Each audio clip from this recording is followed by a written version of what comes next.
7 സ്ഥലങ്ങളിൽ ചിരിക്കല്ലേടാ ചെറുപ്പക്കാരാ. പല്ല് വെളിയിൽ കാണുന്ന രീതിയില് ഏതെങ്കിലും ഒരു മനുഷ്യര് 7 സ്ഥലങ്ങളിൽ ചിരിച്ചാൽ നാളെ പടച്ചറപ്പിന്റെ പരലോകത്തേക്ക് കടന്നു വരുമ്പോ അവന്റെ തല പട്ടികയുടെ തല പോലെ ഇരിക്കുമെന്ന് നബി മുഹമ്മദ് മുസ്തഫ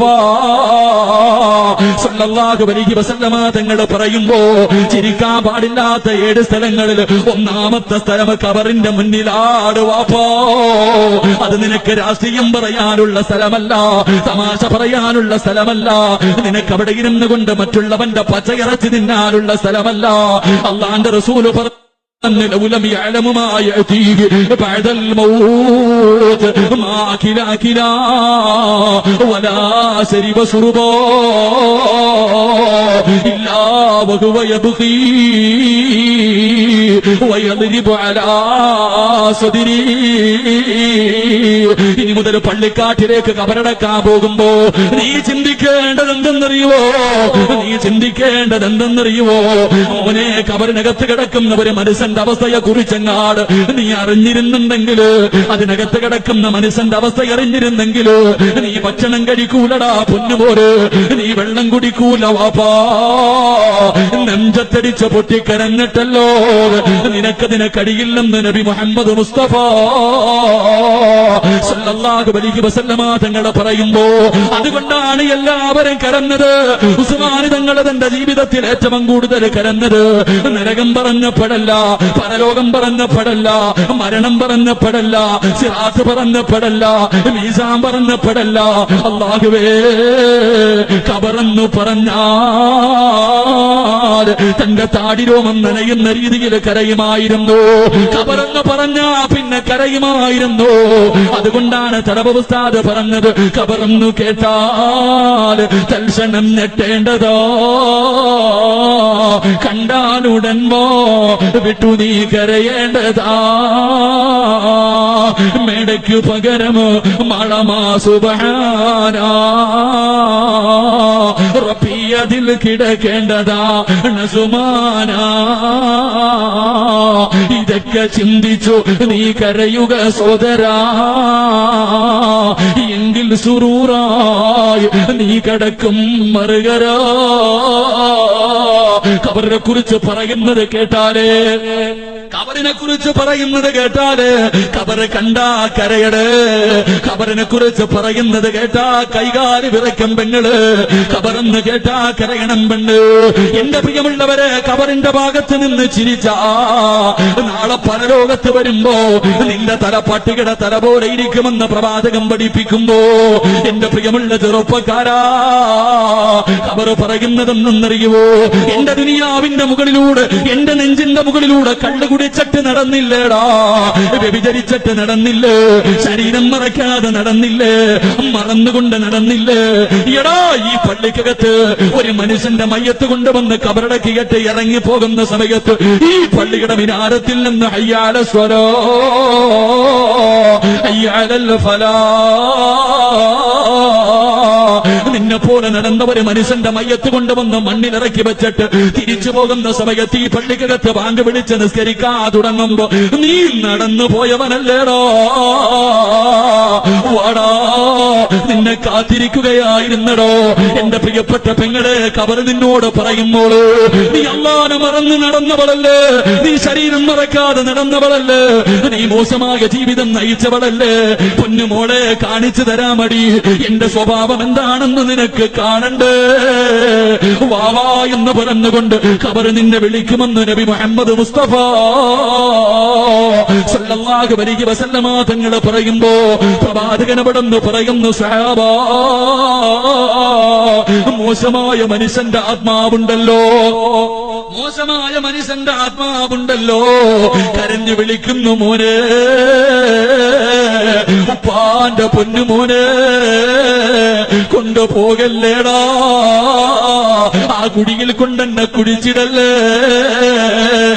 പള്ളിക്കാട്ടിലേക്ക് വാപ്പയുടെ മയ്യത്ത് കൊണ്ടുപോകുന്ന മക്കളോട്, കൂടപ്പിറപ്പിനോട്, കൂട്ടുകാരോട്, കുടുംബക്കാരോട് ആ മയ്യത്ത് വിളിച്ചു പറയുന്നു, എന്നെ കൊണ്ടുപോകല്ലേ, എന്നെ അതിനകത്ത് കൊണ്ട് കുഴിച്ചിടല്ലേ, എന്നെ ഒറ്റപ്പെടുത്തല്ലേ, എന്നെ കൈവിടല്ലേ എന്ന് വിളിച്ചു പൊട്ടിക്കരഞ്ഞുകൊണ്ട് മയ്യത്ത് പറയുന്ന ആ രംഗം കാണുമ്പോഴാണ് മൃഗങ്ങളെ ചാടുന്നത് വാപ്പാ,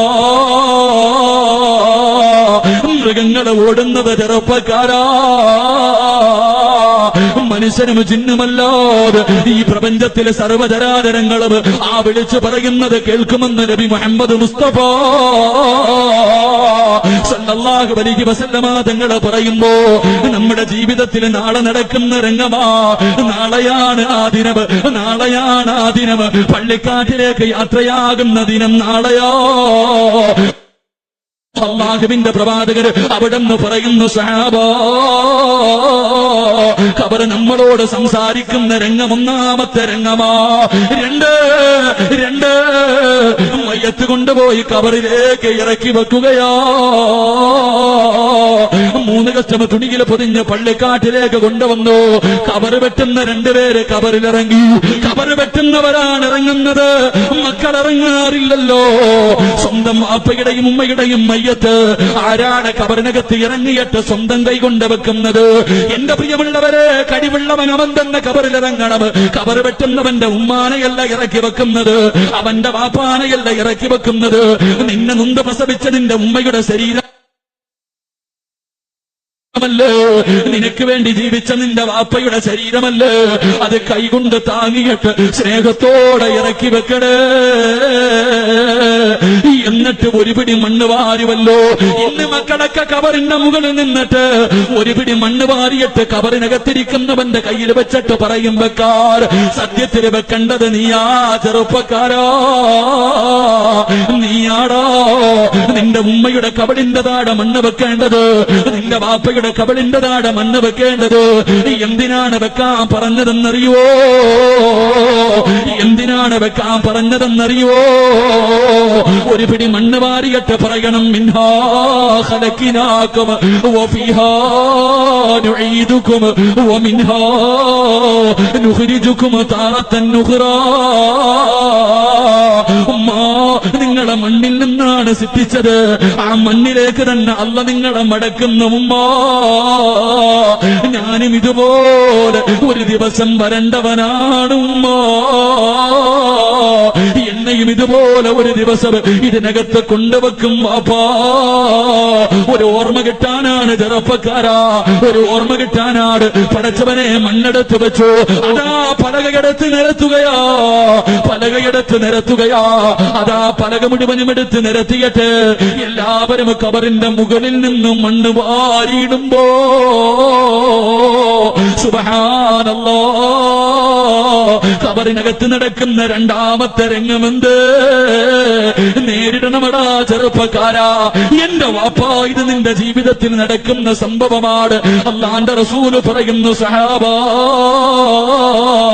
ഈ പള്ളിക്കാട്ടിൽ കിടക്കുന്ന കബറാളികളുണ്ടല്ലോ, ഈ പള്ളിക്കാട്ടിൽ കിടക്കുന്ന കബറാളികളുണ്ടല്ലോ, അവിടുന്ന് വിളിക്കുന്നു, എടാ പരാജയപ്പെട്ടവരെ, എടാ നശിച്ചവരെ. ഈ പള്ളിക്കാട്ടിൽ കിടക്കുന്ന മറ്റുള്ള കബറാളികളുണ്ടല്ലോ, അവരിവനെ ശപിക്കുകയോ, അവരിവനെ ശപിക്കുകയാ. അവിടുന്ന് പറയുന്നു, എടാ എന്റെ മയ്യത്ത് കുളിപ്പിച്ചത് നീയായിരുന്നല്ലോ, എന്റെ മയ്യത്ത് കുളിപ്പിച്ചത് നീയല്ലേ, എന്റെ മയ്യത്ത് പൊതിഞ്ഞത് നീയല്ലേ, എന്റെ വീടിന്റെ മുമ്പിൽ നിന്നിട്ട് എന്റെ മയ്യത്ത് ജനങ്ങളെ കാണുന്ന ദിവസം പെട്ടെന്നങ്ങ് പോയെന്ന് പറഞ്ഞത് നീയല്ലേ. പെങ്ങളെ, നിന്നോട് പറയുന്നത് എന്തെന്നറിയുവോ? ഈ പള്ളിക്കാട്ടിൽ കിടക്കുന്ന പല മയ്യത്തുകളും, നീ കാണാൻ പോയ എല്ലാ മയ്യത്തുകളും നിന്നോട് വിളിച്ചു പറയും, എടാ ഒരു ദിവസം ഇതുപോലെ വരണ്ടവനാണെന്ന് നിനക്കറിയാമായിരുന്നല്ലോ, അല്ല നിനക്കൊരുപാട് അവസരം തന്നല്ലോ, അല്ലാഹു നിനക്കൊരുപാട് അവസരം തന്നല്ലോ. ഒരു പ്രാവശ്യം അസ്തഗ്ഫിറുല്ലാഹ്, ഒരു പ്രാവശ്യം നിന്റെ നാവ് കൊണ്ട് അസ്തഗ്ഫിറുല്ലാഹ്, എന്റെ പാപങ്ങൾ പുറത്തു താ റബ്ബേ, എന്നൊന്ന് പറഞ്ഞിരുന്നെങ്കിൽ നിനക്കിന്ന് രക്ഷപ്പെടാൻ കഴിയുമായിരുന്നല്ലോ. ഒരുപാട് അവസരം അല്ല തന്നല്ലോ, ഒരുപാട് ചാൻസ് നിനക്ക് തന്നല്ലോ. തൗബ ചെയ്തില്ലല്ലോടാ, നന്നായില്ലല്ലോ പൊന്നുമോളെ. ഖബറാളി നിന്നോട് ചോദിക്കുമെന്ന് നബി മുഹമ്മദ് മുസ്തഫ.